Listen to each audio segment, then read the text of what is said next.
আসসালামু আলাইকুম গাইস, সবাই কেমন আছেন? আশা করি সবাই ভালো আছেন। তো আলহামদুলিল্লাহ আমরা আল্লাহর রহমতে অনেক ভালো আছি। তো আজকের এই ব্লগটি হবে চেনা পরিচিত একটা জায়গা নিয়ে। আপনাদের যারা কাতারে রয়েছেন তারা অবশ্যই চিনবেন, যেটা আপনার ঐতিহ্যবাহী মিয়া পার্ক। আপনারা মিয়া পার্কে অবশ্যই একবার হলেও গিয়েছেন, এবং ওই মিয়া পার্ক সম্বন্ধে আজকে আমি আপনাদেরকে কিছু ইনফরমেশান দিব, এবং যারা জানেন না তাদের জন্য আমার ভিডিওটি হেল্পফুল হতে পারে। তো মিয়া পার্কে যেতে হলে যাদের গাড়ি আছে তারা তো অবশ্যই গাড়ি করে যাবেন। যেমন আমাদের গাড়ি আছে, এই জন্য আমরা গাড়ি করে যাচ্ছি। তো যারা গাড়ি করে যেতে পারবেন না তারা অবশ্যই মিয়া পার্কের কাছে শৌক ওয়াকিফ মেট্রো রয়েছে, যার মাধ্যমে যে মেট্রোর মাধ্যমে আপনারা প্রবেশ করতে পারবেন মিয়া পার্কের ভিতরে।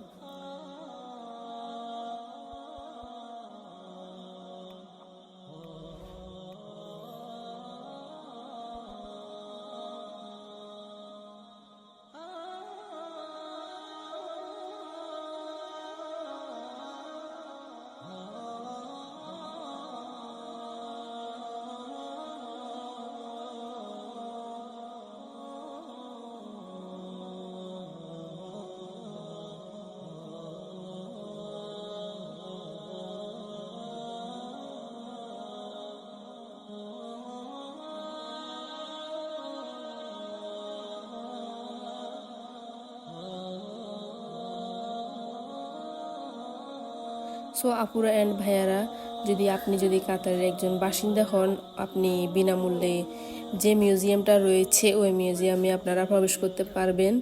তো আপনি যদি একজন দর্শনার্থী হন, ভিজিটর হন, তাহলে আপনি একটি টিকিট কিনতে পারেন, যেটার মাধ্যমে আপনারা জাতীয় জাদুঘর সহ এবং ক্রীড়া জাদুঘর সহ প্রায় আধা ডজন অন্যান্য জাদুঘরে আপনাদের জন্য বৈধ হয়ে যাবে। আপনারা ওই টিকিটের মাধ্যমে বিভিন্ন জাদুঘরে প্রবেশ করতে পারবেন। তো এখানে যে মিউজিয়ামটা রয়েছে ওইটা একটি ঐতিহ্যবাহী মিউজিয়াম কাতারের মধ্যে মিয়া পার্কের ভিতরে। কারণ বেসিক্যালি এই মিউজিয়ামটা নিয়ে অনেক কিছু রচনা কাতারের মধ্যে রয়েছে, কারণ এই মিউজিয়ামটাই তাদের বেশ ফেভারেট একটা মিউজিয়াম। দেখতে পাচ্ছেন যেটা দূর থেকে দেখা যাচ্ছে ওইটাই হচ্ছে মিউজিয়াম। তো মিউজিয়ামের পাশে রয়েছে কর্নিশ, যেটা আমরা আরেকটু গেলে আমরা উপভোগ করব কর্নিশটা। তো এছাড়াও আপনারা টিকিট লাগবে না। জিসিসি এবং দেশগুলো যেগুলো আপনার সৌদি, বাহরাইন, কুয়েত বাসিন্দাদের জন্য বিনামূল্যে আপনারা যে মিউজিয়ামের ভিতরে প্রবেশ করতে পারবেন। তো মিয়া পার্কের মধ্যে কি রয়েছে? মিয়া পার্কের মধ্যে রয়েছে আপনার যে স্থায়ী গ্যালারি ইসলামিক শিল্পের একটি বিস্তৃত বৈচিত্র্যময় সংগ্রহ রয়েছে এখানে, যেখানে আপনার সিরামিক, টেক্সটাইল এবং কাঁচ, গহনা, পান্ডুলিপি ও ধাতুর কাজ রয়েছে।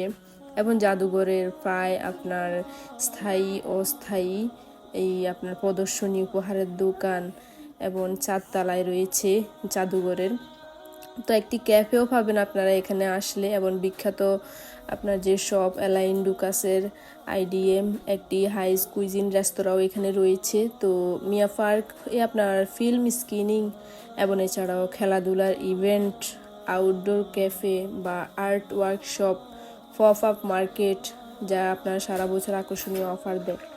এবং এই মিয়া পার্কে আপনার আরও একটি ব্যাপার রয়েছে, এখানে আপনার প্রতি বছরই মেলা হয়, যে মেলাগুলা বাংলাদেশ সহ বিভিন্ন দেশ থেকে তারা তাদের ঐতিহ্যবাহী পোশাক এবং যে শিল্প প্রদর্শনী করে।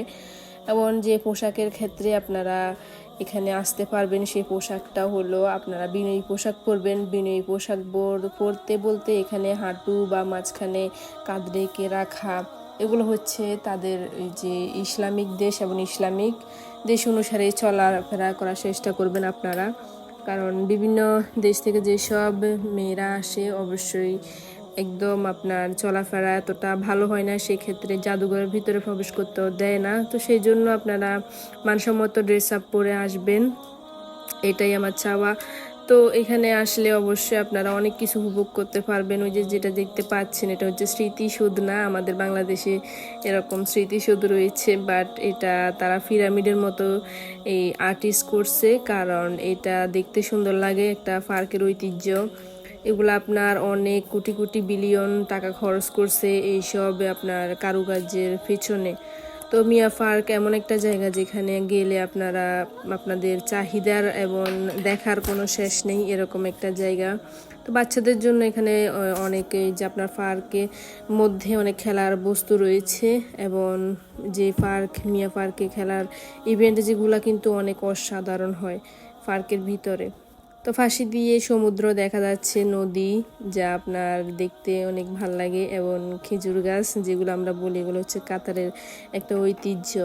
তো এটাই হচ্ছে মিউজিয়াম, দূর থেকে যেটা দেখতে পাচ্ছেন জাদুঘর। এই জাদুঘরে ঢুকতে হলে আপনাকে অবশ্যই, আপনি দর্শনার্থী হলে অবশ্যই টিকিট লাগবে, এবং যদি আপনি কাতারে স্থায়ী হন তাহলে আপনার টিকিট লাগবে না, আপনি প্রবেশ করতে পারবেন। তো আপনারা দেখতে পাচ্ছেন আমরা যখন গিয়েছিলাম এটা রাতের বেলা ছিল, এবং নাইট ভিউটা হচ্ছে একরকম, ডে ভিউটা হচ্ছে আরেক রকম। তো আমার কাছে অনেক ভালো লাগছে মিয়া পার্ক পরিদর্শন করে। এই মিউজিয়ামটাও অনেক সুন্দর দেখতে।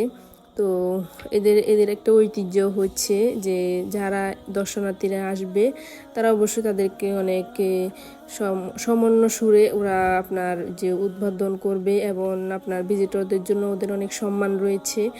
যারা বাইরের দেশ থেকে আসে আপনার ভিজিট করার জন্য, ওরা তাদের সাথে অনেক ভালো ব্যবহার করে। তো বেসিক্যালি বলতে গেলে মিয়া পার্ক আমার কাছে অনেক ভালো লাগছে। আপনারা যারা কাতারের মধ্যে আছেন তারা অবশ্যই আসবেন এখানে, কারণ জায়গাটা অনেক সুন্দর। যারা চেনা পরিচিত অবশ্যই তারা তো আসছেন, আর যেসব আপুরা অবশ্যই কাতারে বেড়াতে আসছেন তারা তো অবশ্যই এখানে আসছেন। তো আমাদের আজকের ব্লগটা আপুরা এই পর্যন্তই ছিল। সবাই ভালো থাকবেন, আমাদের জন্য দোয়া করবেন, আবার নেক্সট ব্লগের জন্য সবাই অপেক্ষা করবেন। তো আমার ব্লগটা দেখে যদি অনেক কিছু জানতে পারেন, যদি শিখতে পারেন, তাহলে আমার এটাই চাওয়া, আপনাদের উপকার হলে এটাই আমার চাওয়া। তো ভালো থাকবেন, আল্লাহ হাফেজ।